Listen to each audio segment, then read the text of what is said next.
දවසක් සියලු දෙනාටම. මම හිතුවා මේ පාර සාමාන්‍ය පෙළ ඉංග්‍රීසි විභාගයට පෙනී සිටින අය වෙනුවෙන් වීඩියෝ කීපයක් කරා නම් හොඳයි කියලා. මේ පාර සාමාන්‍ය පෙළ විභාගයට පෙනී සිටින හැමෝටම ඉදිරි මාස 3 ගොඩාක්ම තීරණාත්මකයි. තමන්ගේ රිසල්ට් ටික බොහෝ දුරට වෙනස් කරගන්න පුළුවන්. ඉදිරි මාස 3ේදී ඉතින් හැමෝටම කියන්නේ මහන්සි වෙලා වැඩ කරන්න. පළවෙනි වීඩියෝ එකෙන් මම අද කියලා දෙන්න බලාපොරොත්තු වෙන්නේ බොහෝ දුරට 6 වෙනි ප්‍රශ්නේ හෝ 8 වෙනි ප්‍රශ්නේදී නෝට් එකක් හරි නෝටිස් එකක් හරි ලියන්න එනවා. ඉතින් මේ ප්‍රශ්න දෙක ගැන හොඳින් අධ්‍යයනය කරලා ගියොත් මෙතන තියෙන ලකුණු 5 ලබා ගන්න පුළුවන්. නෝට් එකක් සහ නෝටිස් එකක් ගැන කතා කරනකොට නෝට් එකක් නෝටිස් එකකට වඩා ගොඩක් වෙනස්.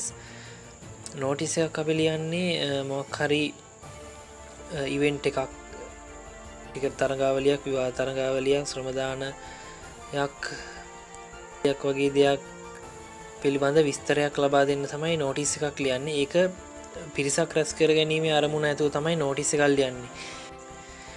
හැබැයි නෝට් එකක් ඊට වඩා වෙනස්. නෝට් එකක් අපි ලියන්නේ අපි පුද්ගලිකව හොඳින් දන්න කෙනෙකුට පොඩි විස්තරයක් ලබා දෙන්න තමයි නෝට් එකක් ලියන්නේ. සාමාන්‍ය පෙළ ඉංග්‍රීසි ප්‍රශ්න පත්‍රයේ මේ ප්‍රශ්නෙට ලකුණු 5ක් හම්බෙනවා ඔයාලට. ඉතින් ඒකෙන් ලකුණු 3ක් language skills, ඒ කියන්නේ භාෂා හැකියාවට, ඒ වගේම ඉතුරු ලකුණු 2 හම්බෙන්නේ අන්තර්ගතයේ content එකට. මේ විදිහට තමයි ලකුණු ප්‍රමාණය බෙදලා යන්නේ. මේ වගේ ප්‍රශ්නයකදී අනිවාර්යයෙන්ම ප්‍රශ්නේ දීලා තියෙන මාර්ගෝපදේශ, ඒ කියන්නේ guidelines අනුගමනය කරන්න ඕනේ. ප්‍රශ්නේ උත්තරේ ලියවෙන්න ඕනේ විදිහ කොටස් කීපයකින් දක්වලා තියෙනවා. ඒ විදිහටම තමයි අපි උත්තරේ ලබා දෙන්න ඕනේ. ඊට පිටින් මුකුත් ලියන්න යන්න එපා. මොකද එහෙම වුණොත් ලකුණු අඩු වෙයි. මම කලින් කිව්ව විදිහටම අවිධිමත් භාෂා ශෛලිය ඉන්ෆෝමල් ලැන්ග්වේජ් එකෙන් මේක අපිට ලියන්න පුළුවන්. ඊළඟ කාරණේ තමයි ප්‍රශ්නේ ඇති වාක්‍ය කොටස් ඒ විදිහටම පුටා ගන්නේ නැතුව ඒක වෙනස් විදිහකට උත්තරයට ලබා දෙන්න පුළුවන් නම් අපේ ලකුණු මෙතන හම්බෙන මුළු ලකුණු ප්‍රමාණය ලකුණු 5ම ගන්න පුළුවන්. විශේෂයෙන්ම නෝට් එකක් ලියනකොට සරලව, පැහැදිලිව, කෙටියෙන් Taman කියන්න අවශ්‍ය වෙන කාරණාව පැහැදිලිව ලියලා දක්වන්න ඕනේ. මේ ප්‍රශ්නෙට වැඩි ලකුණු ප්‍රමාණයක් ගන්න ඕන නම් කිසිම ව්‍යාකරණ දෝෂයක් කරන්න එපා. මේ ප්‍රශ්නේදී grammar mistakes ගොඩක් තිබ්බොත් අපිට ඒක ලොකු ප්‍රශ්නයක් වෙනවා. මුළු ලකුණු ප්‍රමාණයම ගන්න බැරුව යනවා. මේ වගේ ප්‍රශ්න විශාල ප්‍රමාණයක් අඩුම තරමේ 25ක්වත් ලියලා පුරුදු වුණොත් තමයි අපිට මේකේ ලකුණු ප්‍රමාණය ගන්න පුළුවන්. මොකද මේක නැවත නැවත ප්‍රැක්ටිස් කරන්න ඕනේ. මේක නැවත නැවත හුරු වෙන්න ඕනේ. එහෙම තමයි මෙතන ලකුණු ප්‍රමාණය අපිට ලබා ගන්න වෙන්නේ. නෝට් එකක් ලියන සාමාන්‍ය ක්‍රමවේදය තමයි මම මේ වීඩියෝ ස්ක්‍රීන් එකේ දක්වලා තියෙන්නේ. ඉතින් මේක සමහර කොටස් වෙනස් වෙන්න පුළුවන්. ඩේට් එක දැම්මෙන්න සමහර විට ප්‍රශ්නයක් නැහැ. නමුත් මේ විදිහට බලාගෙන නැවත නැවත මේ වගේ නෝට් කීපයක් ලියන්න. මොකද එකම ක්‍රමයකට හුරු වුණොත් මනින් ලියලා ඉවර කරන්න පුළුවන්. මොකද සාමාන්‍ය පෙළ විභාගයේදී අපිට කාලයත් එක්ක ලොකු ගනුදෙනුවක් කරන්න වෙනවා. නෝට් එකක් ලියනකොට මුලින්ම අපි දාන්න ඕනේ ඩේට් එක. ඒ දා ලියන දවසේ දිනය තමයි මුලින්ම අපි දාන්න ඕනේ ඩේට් එක, දිනය. ඊට පස්සේ සැලියුටේෂන්, ඒ කියන්නේ ආමන්ත්‍රණය, dear mother. ඊට පස්සේ අපිට කියන්න අවශ්‍ය වෙන කාරණාව මැසේජ් එක ඉතාමත් කෙටියෙන් සරලව දක්වන්න ඕනේ එතන. වාක්‍ය කීපයක්, වාක්‍ය අඩුම තරමේ මෙතන ඔයාලගෙන් බලාපොරොත්තු වෙන්නේ වචන 50ක ප්‍රමාණයක්. ඒ කියන්නේ වාක්‍ය 7ක් 8ක් වගේ තිබ්බනම් මෙතන මේ මැසේජ් එකට බොහෝ දුරට ප්‍රමාණවත්. රයිටර් කියන්නේ ලියන කෙනාගේ නම තමයි අන්තිමට ලියන්නේ. අපි example question එකක් අරගෙන මේක සාකච්ඡා කරමු. You have to go to school for cricket practices but your mother has not come home yet. Write a note to her. Include the following list about 50 words. ඒ වගේම guidelines 3ක් දීලා තියෙනවා. ඒ guideline 3ට අනුව තමයි මේ උත්තරේ දෙන්න ඕන. Why you have to go? අයවට යන්න වෙන්නේ. Where you will be and with whom. How long it will take and when you hope to come back. එතකොට මෙතන ප්‍රශ්නේදී කියලා තියෙන්නේ you have to go to school for cricket practices. ඔයාට ඉස්කෝලේට යන්න වෙනවා cricket practices සඳහා. මෙතන ග්‍රැමර් රටාවක් තියෙනවා have to. සාමාන්‍යයෙන් මේ ග්‍රැමර් රටා සේරම ඉවර කරලා තමයි සාමාන්‍ය පෙළ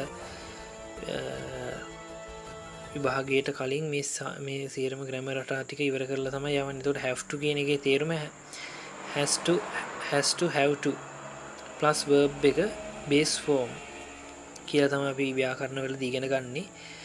එතකොට ඒකේ සිංහල තේරුම එන්නේ සිද්ධ වෙනවා සිද්ධ වෙනවා මොකක් හරි දෙයක් කරන්න වෙනවා. You have to go to school for cricket practices. What is called යන්න වෙනවා cricket practices සඳහා. But your mother has not come home yet. නමුත් ඔයාගේ අම්මා තාම ගෙදර ඇවිල්ලා නැහැ. Write a note to her. At a note එකක් ලියන්න include the following list about 50 words. පහත ඒවා අනුගමනය කරමින් වචන 50ක උත්තරයක් ඔයා ලියන්න ඕනේ මෙතන. ගයිඩ්ලයින් කොටසේ පළවෙනි එක දීලා තියෙන්නේ why you have to go. ඇයි ඔයාට යන්න වෙන්නේ? where you will be and with whom. ඔයා කොහේ ඉඳීවිද? where you will be and with whom. ඔයා කොහෙද කාත් එක්කද ඉන්නේ කියලා මෙතන උත්තරේදී ලියවෙන්න ඕනේ.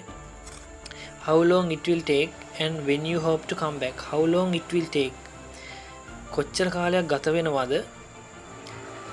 සහ when you hope to come back.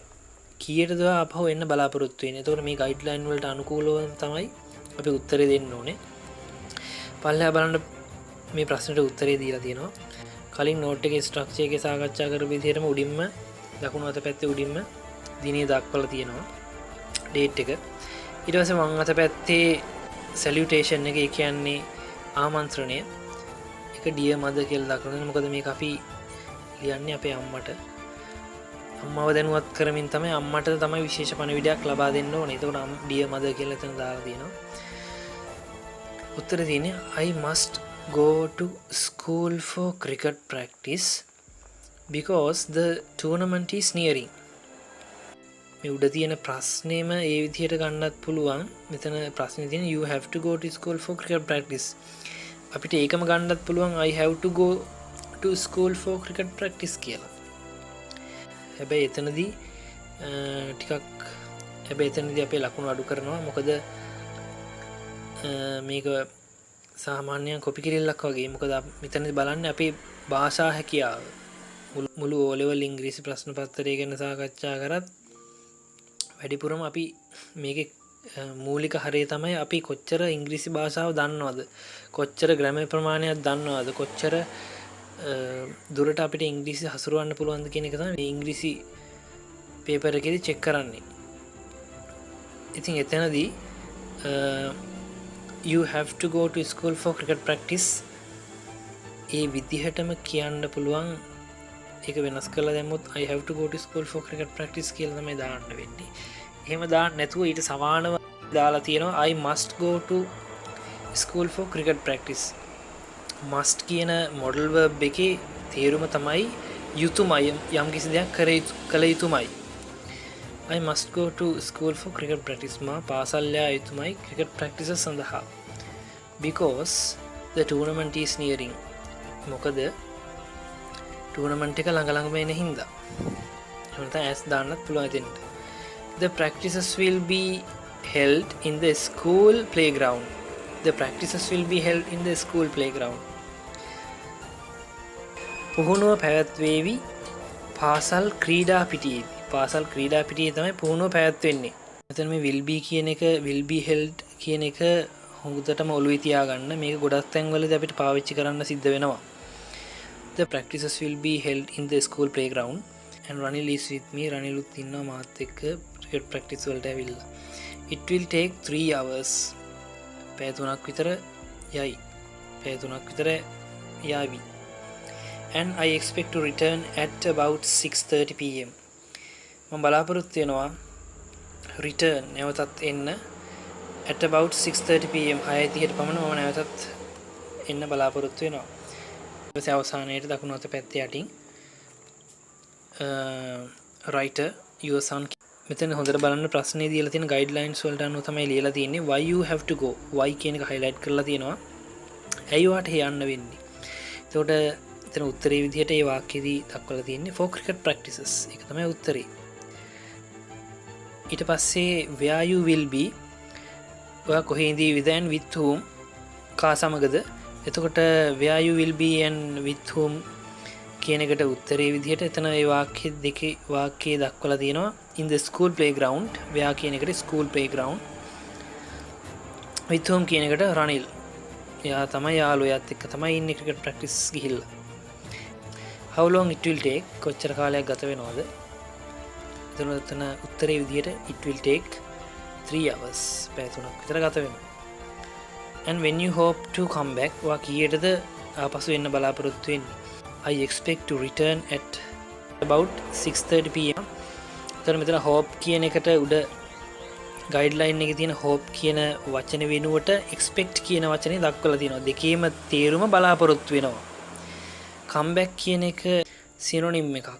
come back කියන වචනේට සමාන පදයක් තමයි return කියන්නේ. return කියන එක එතන යොදලා තියෙනවා. එතකොට මේ විදිහට තමයි සාමාන්‍යයෙන් නෝට් එකක් ලියන්න ඕන විදිහ. මේ වීඩියෝ එකත් එක මම දාන්නම් මේ වගේ මීට අදාළව තියෙන ප්‍රශ්න 10ක්. ඒවා නැවත නැවත කරන්න. නැවත නැවත මේක ප්‍රැක්ටිස් කරන්න. නැවත නැවත මේ ප්‍රශ්න කියවන්න. මේවා නැවත නැවත කරන්න. ඒතර ඔයාලටම තේරෙයි මේක ටිකක් ඇත්තටම ලේසි ප්‍රශ්නයක්. එතන ලකුණු 5 ගන්න එක එච්චර අමාරු වැඩක් නෙමෙයි. ඒ නිසා නැවත නැවත ප්‍රැක්ටිස් කරන්න. මේ වගේ වීඩියෝ එකකින් නැවතත් හම්බෙමු. සුබ දවසක් වේවා සියලු දෙනාට.